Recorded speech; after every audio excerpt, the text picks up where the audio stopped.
Hello guys, in this video I am going to discuss pin diagram of 8089S52 or 8051 microcontroller.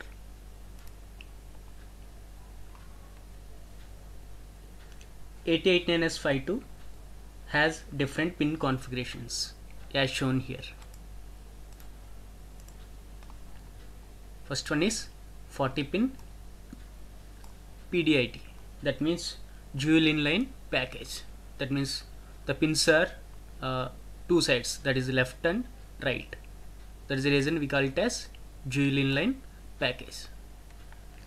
The next is 44 LED PLCC, that is this one. The next is 44 LED TQFE. TQFE stands for thin quad flat package. All the pins in the three configurations are same, except a few pins, that is ANC, or there are some additional grounds.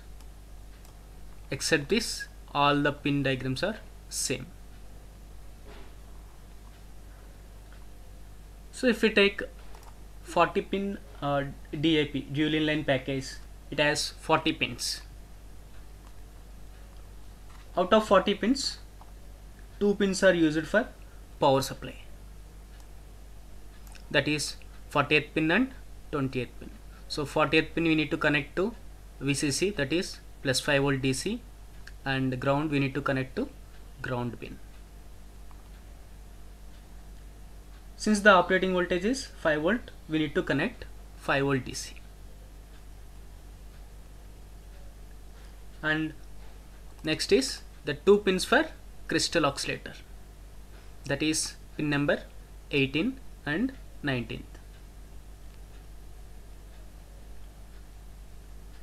So as shown in the circuit diagram, this is the crystal oscillator circuit, that is it is made up of one crystal and 2 capacitors, and there is a ground.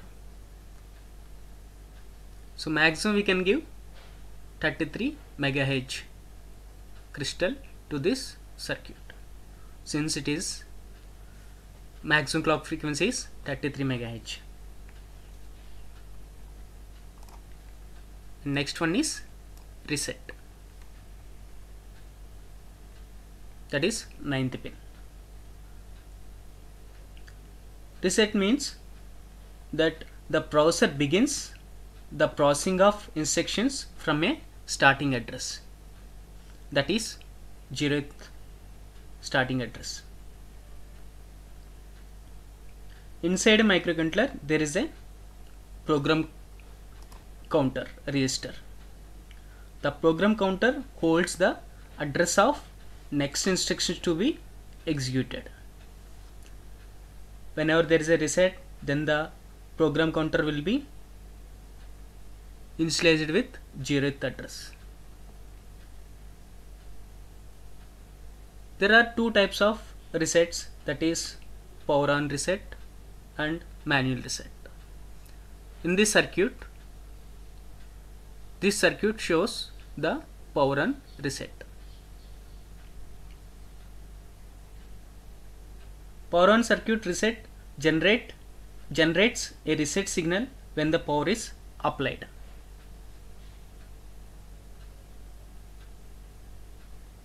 Power on reset is made up of a capacitor and a resistor,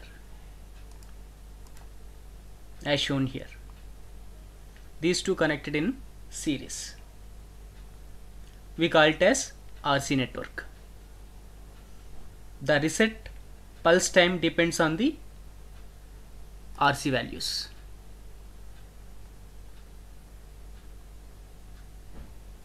H051 microcontroller will get reset whenever we apply a high signal to the, that is 5 volt to the 9th pin. Usually it is connected to ground through a resistor. So whenever we apply a high signal, that is plus 5 volt to this pin, then the microcontroller will get reset. And the next is manual reset. In manual reset, there is a push button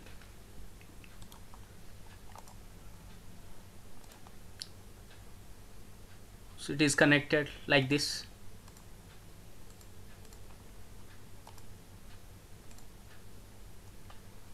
Whenever the user requires a reset, then the user can press that reset button. So there is a high signal to the microcontroller through this VCC to the 9th pin. Then the microcontroller will get reset whenever user press the button. In practical, both power on and manual reset are combined as shown in this circuit. The next is, there are 4 ports, that is port 0, port 1, port 2, port 3. Each port having 8 pins. That means total we have 32 IO pins. All these 4 ports, 32 IO pins can be used to interface input and output devices. We will see one by one. First one is port 0. It is used as IO and it is multiplexing of both address and data lines as shown here. So AD0 to AD7. These lines, address and data lines, used whenever we interface external memory.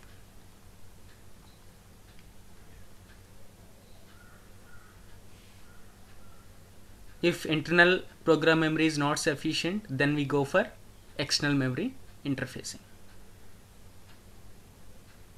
So we have total 16 address lines, A0 to A15, that is for both port 0 and port 2 as shown here.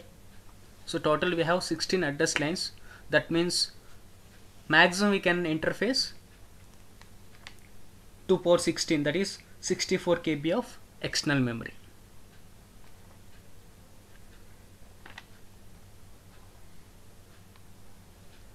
And this port 0 doesn't have any internal pull-up resistance.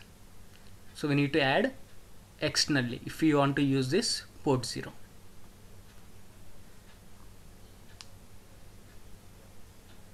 And port 3 also having some special functions, that is like RxD, that is to receive data serially, to transmit data serially. These 2 pins used for UART. And there are 2 interrupt pins, INT0, INT1, used for external interrupts, and 2 pins for timers, timer 0 and timer 1, and 2 pins for read and write. These read write will be used whenever we interface external memory.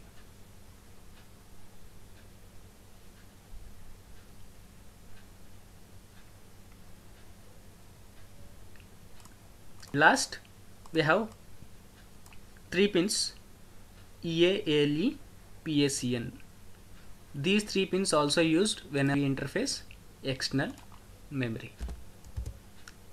So EA, if we see, so it must be connected to ground whenever we interface a external memory. That means whenever we want to execute program from external memory, then this pin must be connected to ground.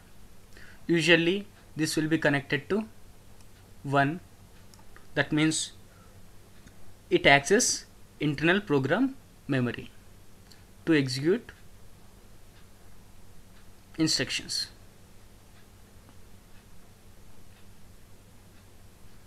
And there is PACN. This is also used whenever we interface external memory. And there is ALE pin, address latch enable. This is also used whenever we interface external memory. So finally we need the minimum circuitry for any microcontroller is, we need power supply, and we need a crystal oscillator circuit, and we need a reset circuit. These are the basic circuitry for any microcontroller before going to start working with microcontroller. Thanks for watching. Stay tuned.